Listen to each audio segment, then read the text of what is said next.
Last lecture, we looked at Ambari, Apache Ambari for managing, monitoring, administration, different services. Today we'll basically look at if you wanted to do using command line. A lot of guys who basically use Linux, they still prefer command line because that gives you a lot more capability and fine tuning that a UI would give you. So we look at Hadoop administration, and what we'll basically look at primarily two things: the yarn administration and the HDFS administration, then understand difference between checkpointing and snapshotting. One is a backup and one is a syncing. Then we also look at NFS gateway that enables HDFS file system to be accessed as local file system, and some kind of resource allocation guarantees so that one job doesn't take all the resources, something of that kind. So let's get started with Hadoop administration. We primarily focus on two parts. One is the yarn part and other is the HDFS part. Of course, at the top level, we can use Ambari as a UI and do manage things. But let's also look at where the different configuration files are, where do they work, what the contents are. We looked at basic, but it's time to review and recap and understand what kind of additional property we like to make change if you want to do some kind of fine tune. We look at only these two tools. The other tools have their own management, so not bother about it. And this is primarily what we use at the core of it. HDFS makes core of the storage, so we should know how the HDFS is managed, and the yarn, the scheduler, resource manager, that we look at.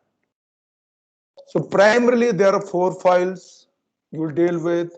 One is called core default, or you'll find that file as core site.xml, which talks about system-wise properties. Then a HDFS site or HDFS default.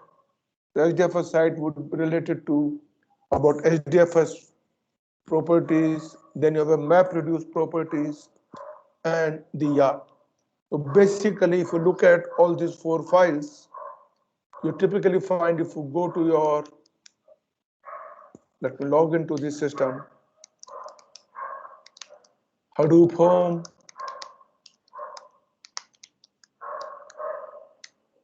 so go to Hadoop home, then etc Hadoop, and you'll find the files like core site, system-wide property, you'll find yarn site, information with respect to yarn, you have MapReduce site, and then you have HDFS site, and there are a few other XML files, but the primarily what we look at, what the basic contents are, how things work.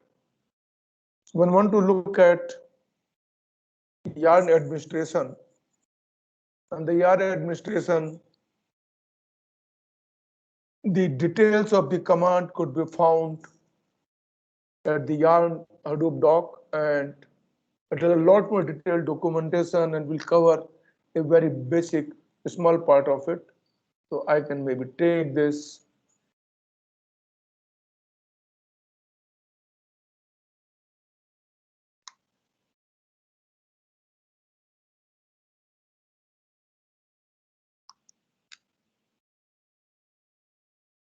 So this is the entire yarn commands. There are user level commands, and then you have admin level commands. We'll basically look at RM admin, resource management commands. We have looked at the user commands, logs, jar to run the jar file. And if you want to look at application status, we so look at the app command and we look at the resource manager command. There are other commands managing queues, other stuff. So it's a big detailed documentation you can go through. And when we talk about the configuration files, it also tells you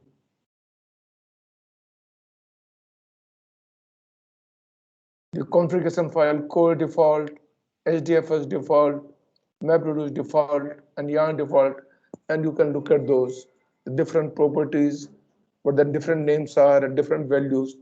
That's what you need to configure. I don't expect you to mug up, remember everything, but understand where to find these files. And then to a specific property, you can do fine tuning. But in general, leave them the default and work with them.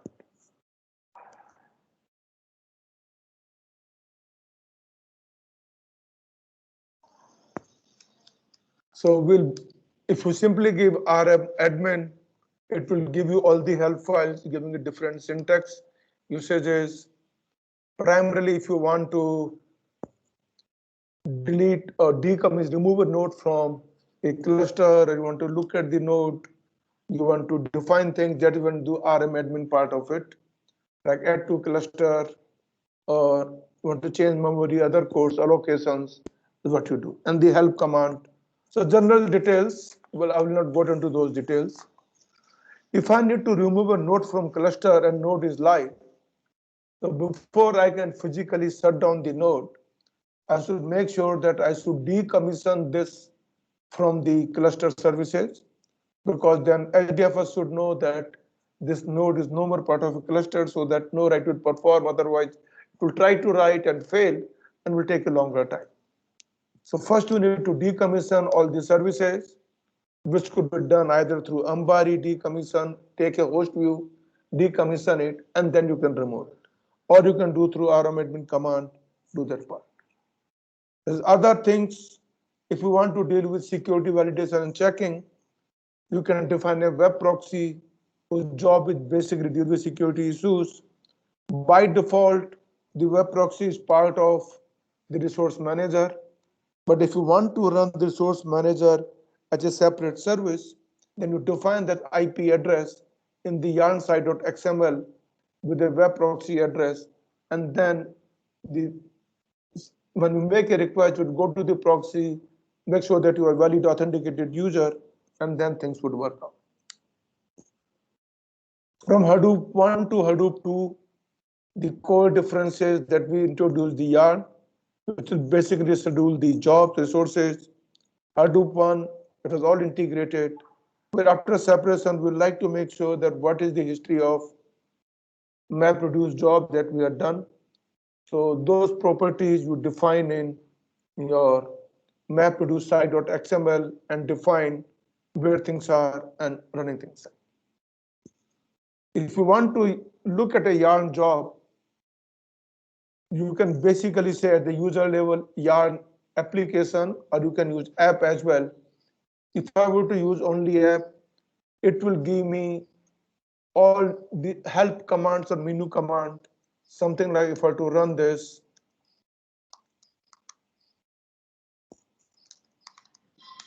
it basically gives me usage guidelines.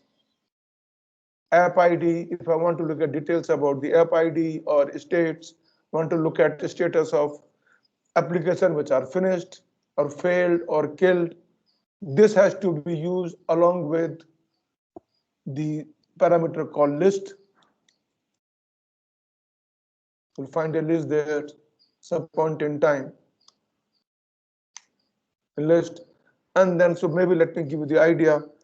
I can say yarn, app, list, app states. If I were to say finished, so all the application that is finished will appear here. Did I made a mistake somewhere? Yes. Parameter is app states. Now you see all these applications which are status finished, and we have not killed any application manually. So if I were to give killed, you should not see anything of that kind. And that's the way you can look at things. And this is the application type mapreduce or other details.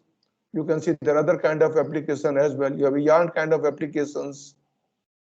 You have mapreduce because when it distributed cell, so I can say as well dash app types, which is yarn. So I'll see only those, sorry, killed, there'll be nothing there. let me say finished. You will see only those applications which is finished and a category belongs to yarn, which is basically distributed cell. That's what we ran. Any other application you run, you'll basically see those and things would work out. So now we want to look at the status of an application. This succeeded. So let's look at this application ID. You want to look at the all details. What happened to the application? We can say yarn app, I would say status, application ID, sorry.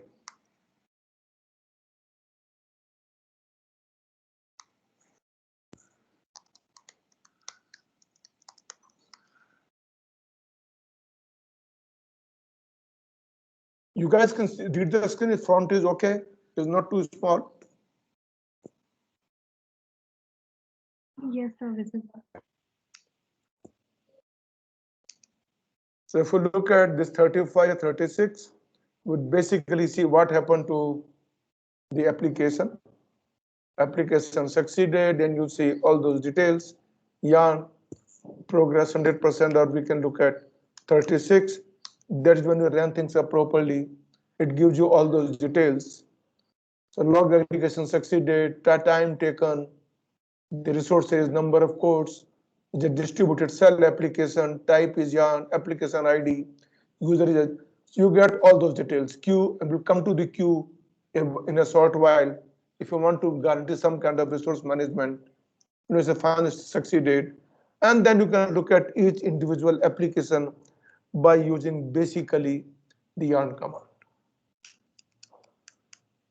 I don't expect you to mug up, but if you run an application, then you kill with the application ID, then that kill, and then you see the status killed. You can also see this status through the cluster. So if I were to access the node manager, I can basically say here,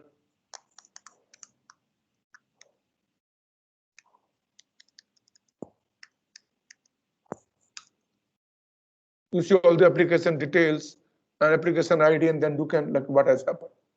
So you can look at through UI, or you can look at through your command line. So if you want to do fine tuning, you can use command line, or general purposes UI should be good enough, and that should work out. If you want to define some fine tuning of application, defining parameters, like we said, when you run a yarn job, we have a container is the one that runs the actual applications. If you want to define different memories, you basically define 3 values: node manager, resource memory, how much node manager can use memory for containers, and then for individual container, what the minimum memory you like to allocate, what the max memory you like to allocate, set those parameters. These are all given in the book. I don't expect you to mug up and remember. And I don't know, I need to look at question papers of last year, what kind of question they have asked. I don't expect them to remember all the actual names. You should know how that has to be used and where to configure these values. If we want to do specific details of more details, we look at memory. We can also configure the number of cores to enable.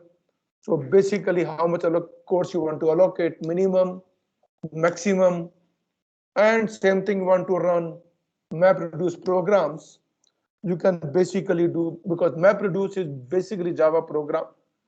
And when you run a Java program, if you want to specify a heap size, you basically use 2 parameters. When I say Java, I say x, ms, some value, let's say 1024 MB, x, mx, 8192 MB.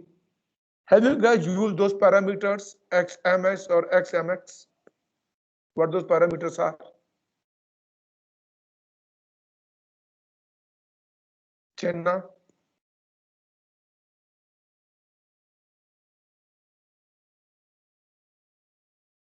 Indrasena? No idea, sir. We haven't used it ever. So, when you run a Java program, you know how the JVM works? That you allocate a memory and Yes. certain memory, and then it is automatically basically religious memory, you don't have to free memory like in C or C++. Now, how much is the maximum heap memory you like to allocate to this process? And what is the minimum heap memory you like to allocate? If you want to specify, one is the JVM default, and one is you can run through your own individual particular Java program. So XMS basically says what is the minimum heap memory you like to allocate, and XMX says what is the maximum heap memory you like to allocate to Java program. So that is when you specify Java. Now, since my MapReduce programs are basically Java programs, I would like to specify those options. Then I can specify those values, minimum memory to mapper, memory to reducer, or min-max using those options as a MapReduce child process. So you can specify for MapReduce program, the properties of heap memory for both min and max, and that is what basically it does. So those who haven't tried, write a Java program that uses more memory, and using those options, limit the memory and see, you'll basically run out of memory, your program will run too slow. So try those out. So when you run Java programs, understand one of the core concern on Java when you run things up is how JVM works, and there are different techniques how it works with free memory. And that does impact what is called Java performance, how does it reclaim memory, what the different techniques are, and based on that performance, you basically what is called garbage collection, they call GC. How does garbage collection work? There are different techniques, and different JVMs differ in how they work with the garbage collection. So look at those parts, understand that part, and that should be fine. After yarn, other part we basically look at is HDFS.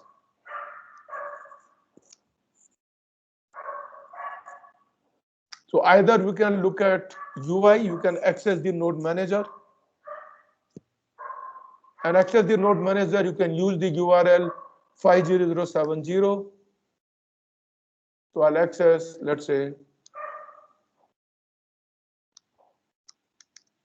So this primarily for HDFS. You look at the different status, you can see the live node because it's a single node cluster, you see one node, there's no dead node, only one live node, and you get more details there. And if you want to see details about other part, this is a data node, you see more details. And if you want to look at utilities part, let's say what the files are, you can either go through the command line, or even you can look at browse the file system. So if you look at this gives you root file. So if I were to access this through command line, HDFS, DFS, ls, root, it will give you file system stuff. Same thing what you see into the browse file system. Guys, gives me a minute. I see some monkeys come up, so let me go to my room. Just give me a minute.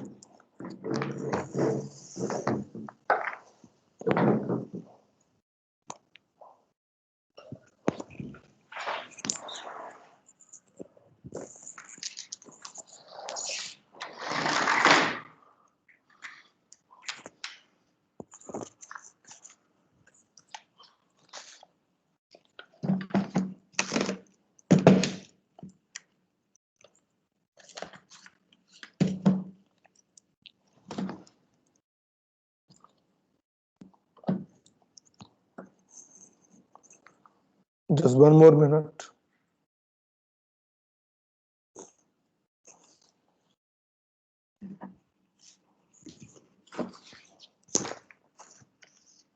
Can you hear me? Yes, sir. Okay. So if I were to look at user, I can basically say user, HDFS, and what you see through command line. You can see same thing through the UI. So I can go to the UI. I go to user, say HDFS, and then you can look at things, different file, basically 6 directories, and you would see same thing in your command line as well. So this we are trying to look at either manage through UI or you can manage through even command line. So if I want to create a different user, first I should create a user in my Linux system, make sure that it becomes part of a Hadoop group, and then I need to create a home directory for that user in HDFS file system and make sure I give the permission, because unless I give a permission, I won't be able to run it. So by default, if you look at HDFS, it is owned by HDFS. If I were to, let's say, create some another user and then put things up, it won't work. For example, if I want to create, let's say, create new user, SU,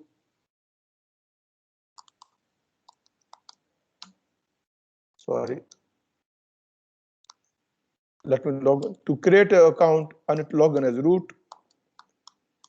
Default password happens to be Hadoop. I would say user add -g Hadoop, that this user become part of Hadoop group and username is KSIT.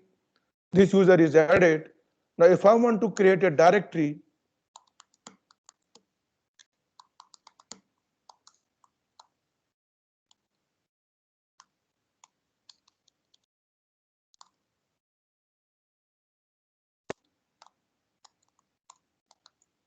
this will basically give me an error because this directory is owned by HDFS. So I should work with the HDFS and give you a permission. So let me log in and I'll give same command. This directory is created, but this is still owned by the, if I look at my listing,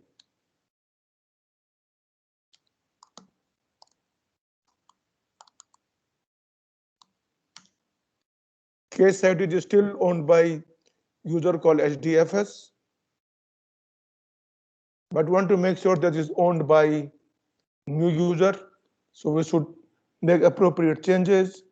So we should say give permission HDFS DFS ch own,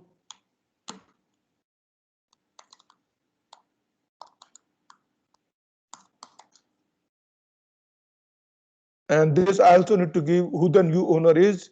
So I would say KSIT colon Hadoop, and now this will be owned by KSIT user. So when I log in as KSIT user, this KSIT user would be able to write or do the operations. So these permissions are important. When you do things up, make sure with the right permissions, otherwise it will not be able to work out. Often we have seen that when we keep working, suddenly we shut down, our file system does get corrupted, and to repair and recover, we does use what is called FSCK. I'm not sure how many of you done that. The standard Linux utility called file system check. We can perform file system check on our HDFS as well. That basically tells me, is my file system in good state or not? Now this is a single node Hadoop system, so it will very come quickly. But on the larger system, because it's distributed file system, if we're doing FSCK, it might take a much longer. You want to can do more options. You want to look at individual files. So if you look at it, just simply tells you done. But if I want to do file system check for individual file, let's say I want to do for user. First, let's look at the DFS user. Let's say we want to look at file system check on user high. So we can say HDFS FSCK user high option files. Then it will do file system check on each file under this, and you'll basically see the file system listing being there under user high.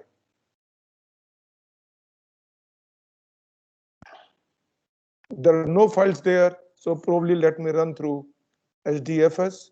Then you see a lot more file there.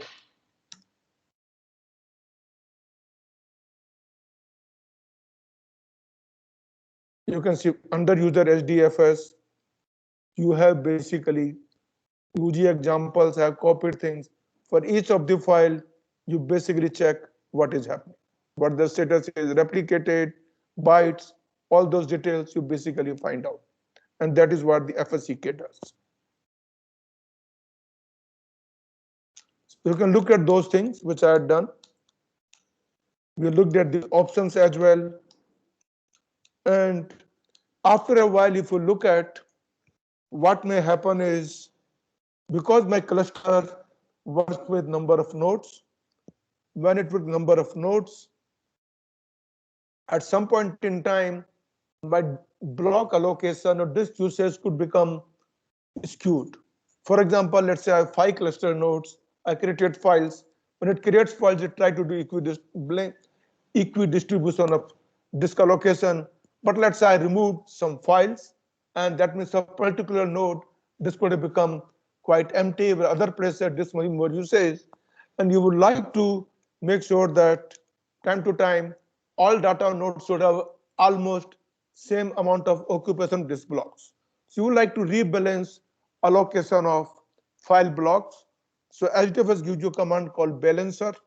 So if you do a balancer command, then it will redistribute the disk allocation and update things up so that you get good performance. Otherwise, it becomes skewed. Then some nodes may not have any data, other nodes have too much data, and we don't want to have that kind of skew. So to do rebalancing, when do you want to do it? Let's say you have a node cluster consisting of 4 nodes. You added another new node now.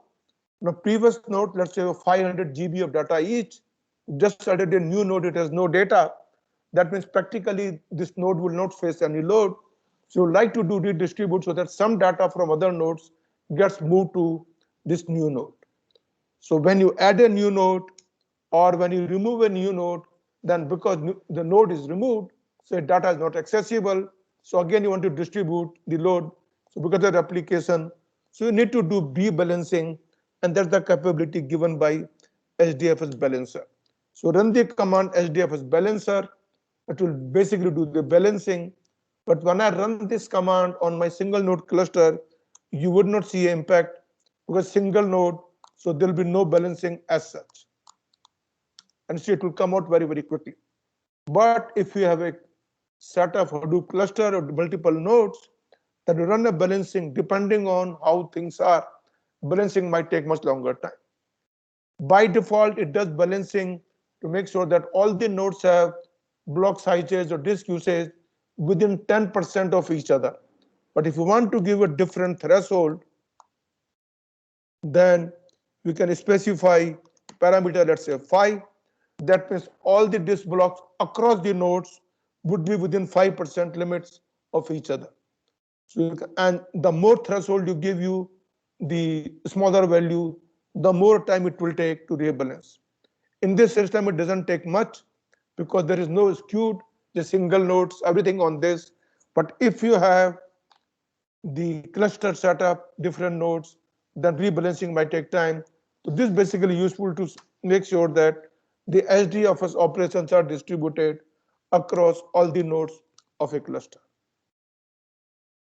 When we started with our Hadoop distribution, we look at the 3 different node types in HDFS, which is the name node, secondary node, and data node. NameNode is the one where the client accesses it, which schedules, defines all the jobs. So client communicates with NameNode. NameNode tells the client, these are the data node, you can write this many blocks, and then the client write to those data nodes respective block. We also have something called a secondary name node. Does anyone remember what a secondary name node is? Anyone? Abhishek?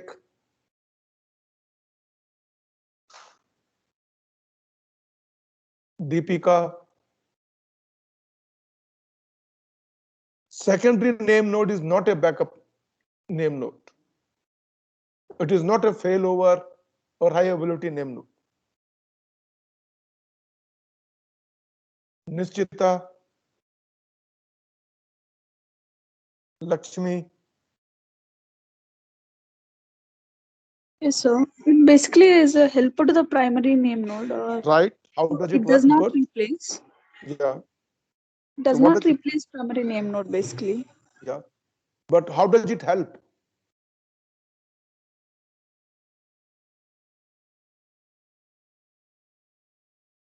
So it can also store the latest copies. So Can you it be can store more the latest precise? copy. So Can you be a little more precise?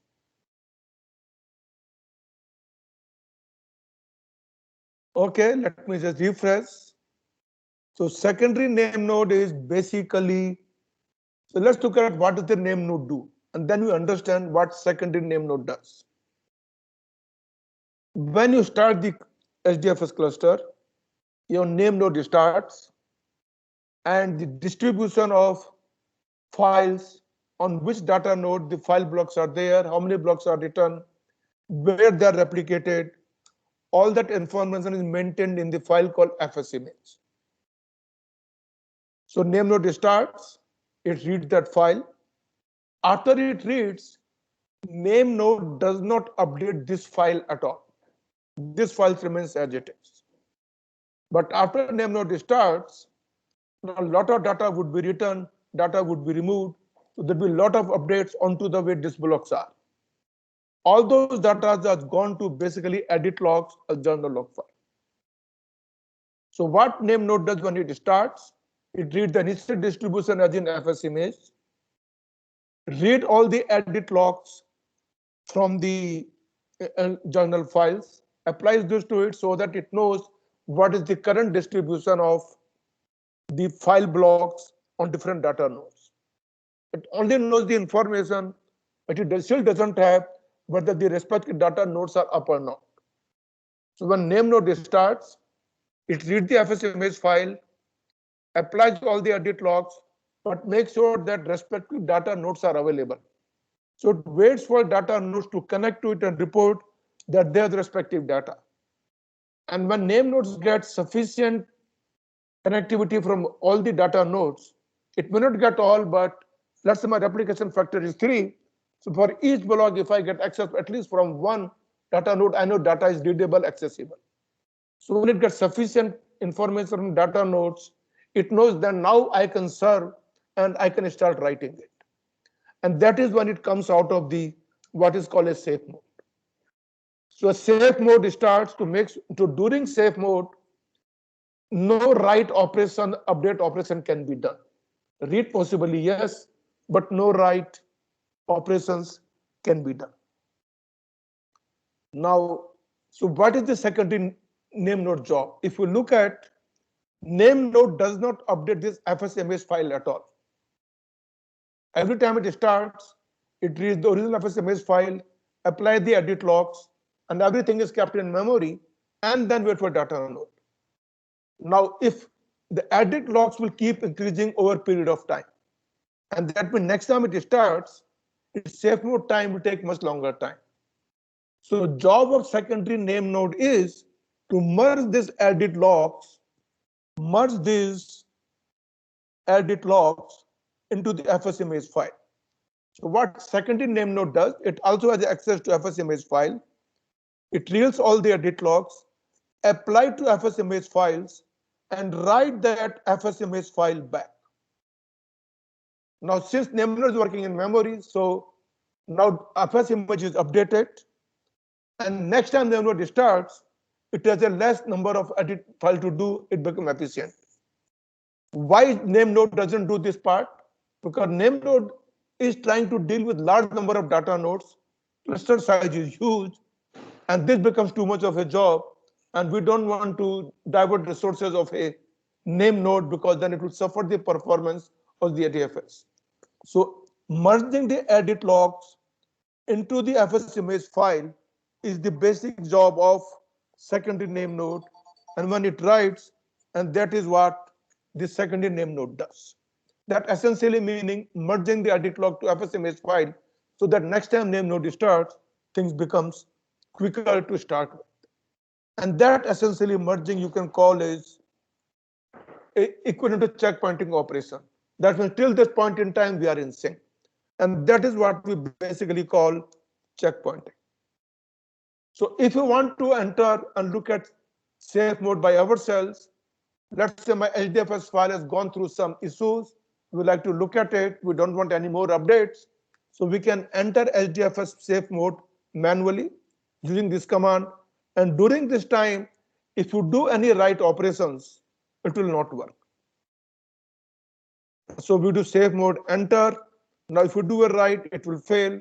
And we have to come out of safe mode to basically make sure that the write is permitted. So if you want to quickly do that, enter and leave. So we can run an example there. I can say HDFS DFS admin. I'm assuming it is DFS admin. Safe mode. Enter. Now the HDFS has got into the safe mode is on. That means any write operation should not work. If I say HDFS DFS mkdir, let's say user HDFS ABCD, this directory would not work because HDFS is in safe mode. And you'll basically get the error, cannot create directory because it is in safe mode. So then I should, when I'm in safe mode, I'll do necessary maintenance, whatever need to be done. And then I exit safe mode, which is leave. And when I leave, now I'm back to normal mode. And then I can create the directory. It would basically work fine. And that is the way safe mode works.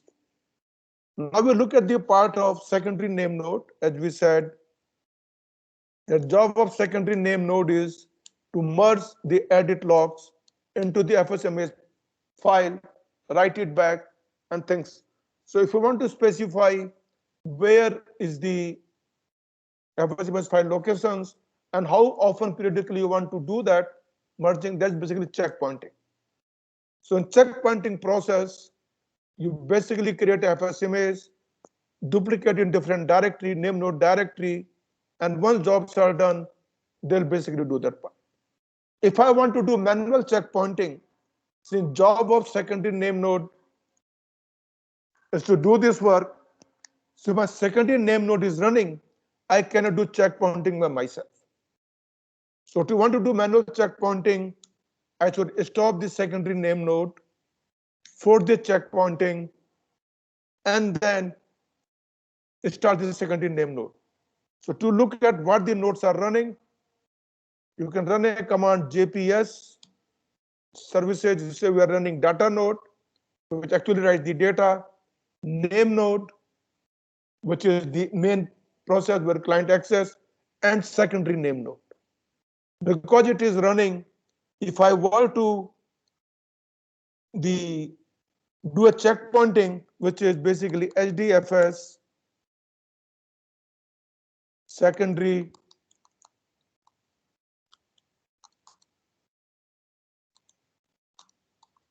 name node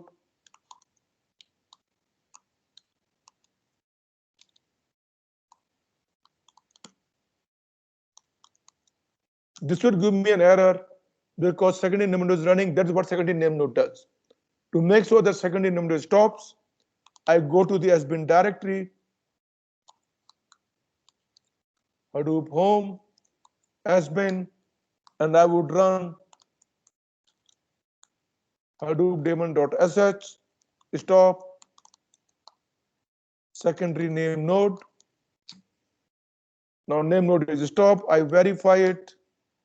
I have only data node and name node. Now that secondary name node is not running, I should be able to do force checkpointing force. That basically means all the edit operations would basically go into that mode and things are done.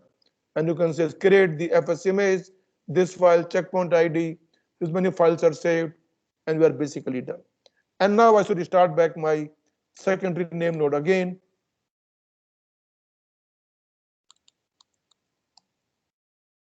It started.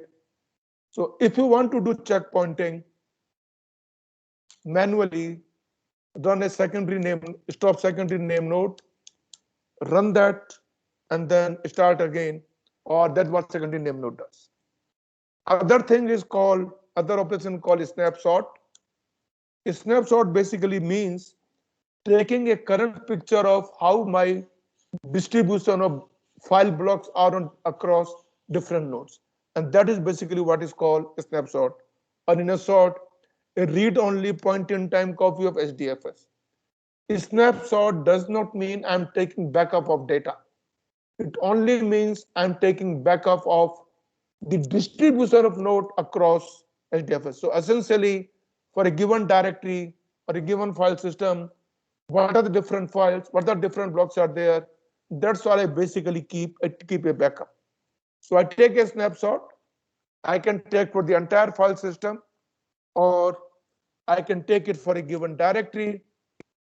And then once the snapshot is taken, so even if directory is removed by error, something happened, I can always restore it back.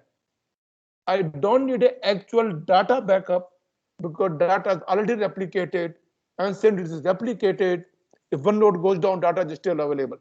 So there is no need to take a backup that this time. So a snapshot is much faster because you are not doing a data backup, you are taking a backup of only the distribution, how the file blocks are on different nodes. So if I want to do individual directory, we should make it snapshotable that the directory could be a snapshot. So let's say we have a directory called scripts, and we run a DFS admin say allow snapshot. That means for this directory, we can allow snapshots. Once we enable to be snapshotting, then we actually create a snapshot saying create a snapshot of the directory scripts and a snapshot name, snap01, or whatever name you want to give. This name is, you can decide what name you want to give, and it will basically create a snapshot with this name in the hidden directory called snapshot. And you want to look at a snapshot places, you can go to the browser, look at menu and see the snapshot. So let me see if I can see that. This is, yeah, so snapshot is the menu button there, and you can see there is a snapshot, two directories, one is scripts, one is examples. These have been created, run through, and this what has been done. Or you can, after you created a snapshot, now I can remove the file, and but because I have a snapshot available, I can restore it. So how do I restore it? I basically copy the information which I copied from a snapshot back to the file. So I say DFS copy. My snapshot is available under the same directory. Look, I took a snapshot of directory scripts. So under the script, when you take a snapshot, a hidden directory dot snapshot is created with the name snap01. And inside that, all the information is maintained, what the blocks are, and then you basically copy that file into whichever place you want to, and that file would be available.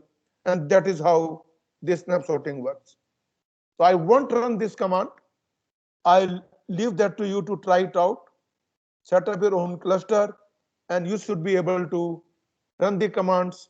What you need to do is create a directory, create a snapshot, copy the file, and then take a snapshot, remove that file manually, and see now can you restore it, and that's the command restore would happen.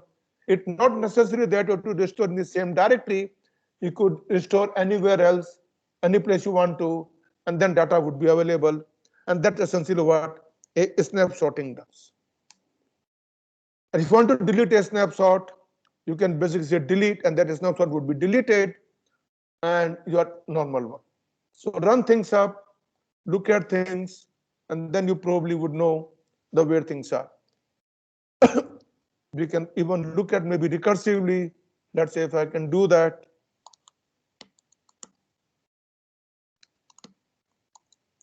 User, let me look at script. So I'll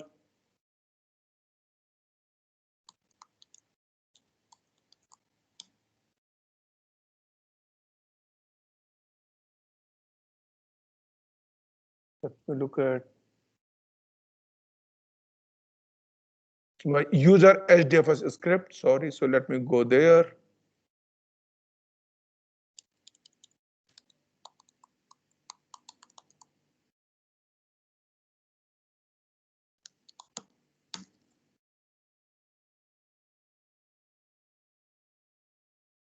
So I don't even have a directory, so then there is no snapshotting basically done. I would have removed it. So create your stuff.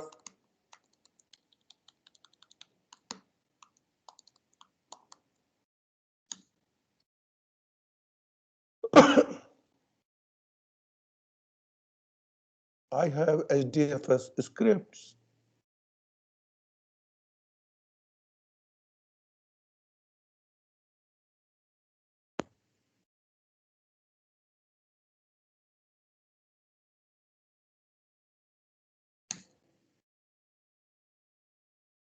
A snapshot would not be visible there, but I can run a command remove HDFS, DFS, delete snapshot scripts, and name is snap01. It will basically remove that snapshot that exists. That's what will end up seeing that. I already removed it. That's the reason you don't see that. And that's how things will basically work out. So we'll look at checkpointing. Checkpointing is we're syncing edit logs into FSMS file so that next time it starts, it becomes faster. Snapshotting is taking a backup, and primary purpose you take a backup is for either disaster recovery, something goes wrong, or user errors, or something has been corrupted. And for those reasons, you basically do what is called the snapshotting. So for backup, for disaster recovery protection, or for against user errors, you do things. Another feature we look at HDFS is called making HDFS file system accessible to a local machine. So let's look at, let's say we have a HDFS file system accessing through NameNode with address was, let's say 10.1.1.1, and I have the whole file system which is available, and this is my HDFS file system. This I'm to the network, and on my local machine, let's say machine A, I want to access this HDFS file system as my mount point ABC. So for my local machine A, whenever access file called mount ABC, it will appear local to me, but actually I'll be accessing it on a network, the whole entire HDFS file system. Something similar when you look at a G drive or a OneDrive or a Dropbox, you create a local directory, map it to the cloud, and it automatically syncs up. So whatever you write in the directory, it basically ends up going there. Same way Unix systems, you can do NFS mounting. So remote directory of a machine, so directory of a remote machine can be accessed locally onto another machine, and that is what NFS gives you. So NFS 3 is version 3. So on a HDFS file system, I basically run a NFS gateway. This will enable me, the whole HDFS file system could be available to me on another machine as a local file system. All you need to do is mount it, things should work out, and once it is mounted, it becomes a local file system to me. That basically means I can copy from HDFS to my place or vice versa locally. So this would work at least when you have two systems available, one with HDFS, one with your local file system. You can copy back and forth, and that's the way it works. In HDFS, we never do file change. We never do an update. And because we don't do an update, we can only do an append. So if you're trying to access HDFS file system locally, you try to do VI or a edit would not work, it would fail. So either you can do a read or you can do append only mode, and that's the way it would work. But make sure that gateway runs on HDFS file system. So to configure and run, you basically configure in the Hadoop core site file. Now, how do you want to run NFS gateway as a root user or as another user? So whichever user you want to run, you basically specify the proxy user, root. If you're using as a root, if you're using another user, put that name there. and basically it's a value that user can do all the operations. So create these two properties onto the file code site, and then you have to run your NFS admin gate. Having created those files, you also basically, if you want to make sure that your access time is updated in real time, typically on NFS, when you access a file, it doesn't update the access time. For example, on Unix system, if file has 3 attributes, your basically last modified date. So you have a file called attribute called modified date.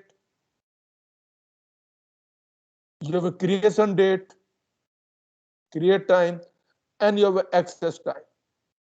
If you're accessing a file on NFS, by default it may not update it, the access time, but if you want to get it updated, you define the properties that what is the access time precision within this 1 hour it should get updated, and that's basically what you define. Only then access time would be updated, otherwise no. Having done these property changes, then you basically run the respective daemons onto the NFS gateway, and you run a mount command on the local file system, and then file would be mounted. So to start the gateway, you basically first start NFS stop service, then you run a port mapper for NFS, Hadoop daemon port mapper, so that you know that you are trying to run HDFS file system as a NFS3 gateway. So start the Hadoop daemon with the port mapper, and then run NFS3 gateway. Now that with this, your HDFS file system is available to be mounted as Hadoop. Now you go to the local system, and whichever directory you want to access, as I said, ABCD or HDFS, you create a directory and issue a mount command. Say mount type NFS. We're running NFS version 3 that makes use of TCP. And from this system, NameNode N0 is the name node where I access my HDFS file system, and where is my local file system. Once you do that, it will be mounted, and then when you do MNT HDFS, you will actually see the entire file system. So rather than using HDFS DFS command, you can access using locally using ls because it's available as a local file system, and that's the way it works. Now, NFS3 runs at least 2 systems. We're running typically for Hadoop only 1 system. So we're not creating NFS gateway, so I won't be showing it. But if you, whenever college opens, you can run NFS services and see it could become easily accessible, available. Or even you can run NFS between 2 different systems across the machine, connect to the network on the Linux machine, run NFS service. On another one, you just mount it, and then you would see you're able to access remote machine using NFS locally.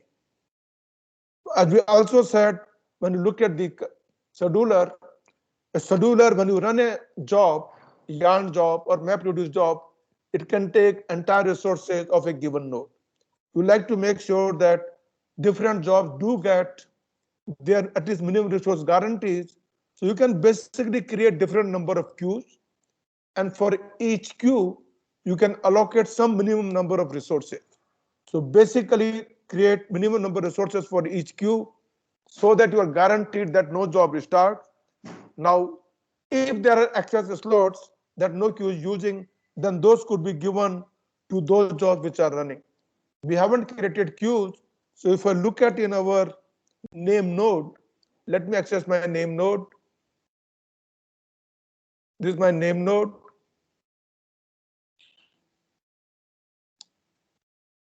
If we look at capacity scheduler, somewhere I should see